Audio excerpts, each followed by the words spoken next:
Okay, so this one is given a non-empty array of integers nums. Every element appears twice except for one. Find that single one. You must implement a solution with linear runtime complexity and only use constant extra space. Um, so here's my thought: is basically we could just make if it's bit manipulation, we could just basically make a sort of binary string. Every element appears twice except for one. So we could say um, um, appears once equals 0 for um, 0 times the max of nums. So now we have an integer array, a binary array, where every one of the numbers is represented by a 0.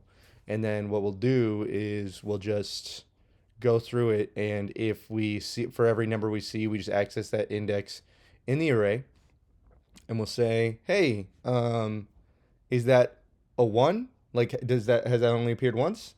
If so, then set it back to 0. But otherwise, set it to 1. So yeah. So yeah, why don't we just say for num in nums,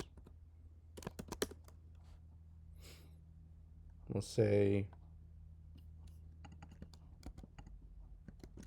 appears once num. How do we XOR?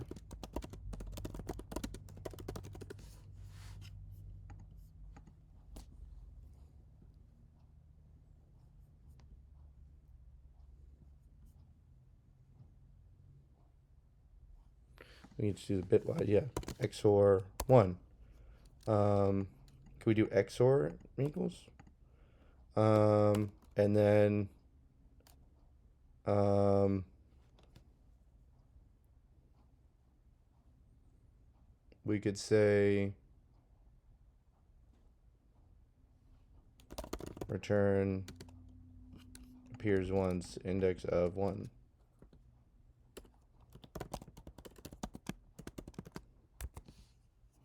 Would that work?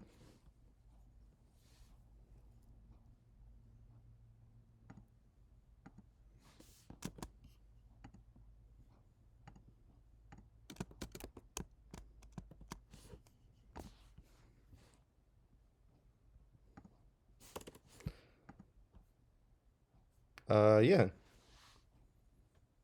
Oh. Oh.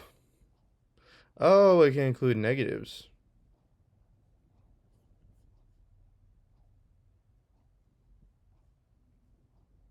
Um, do we just do a separate array, separate binary array for that case?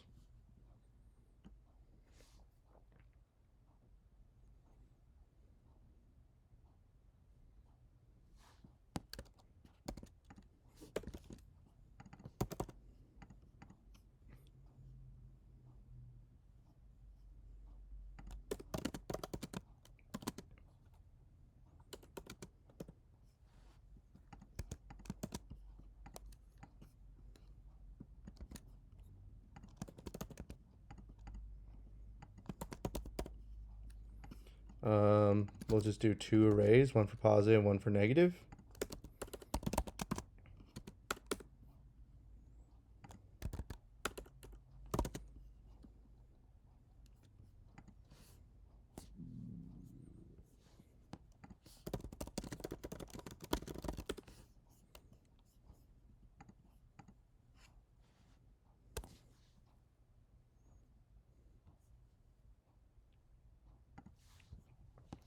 We can say if one in appears once positive,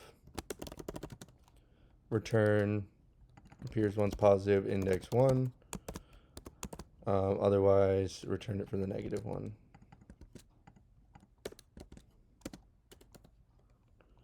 Um, we'll just say absolute. return negative absolute num.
Okay, we need the absolute value of the minimum. This is kind of clunky, but it gets the job done.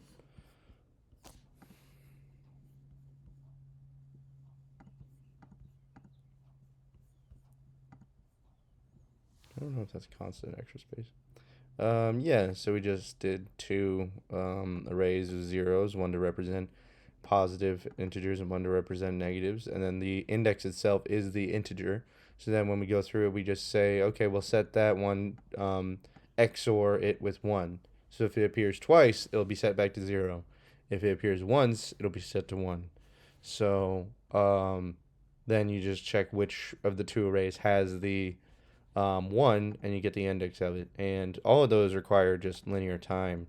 So if we're passing through it 3 times over, but that's 3n, which is n. Awesome.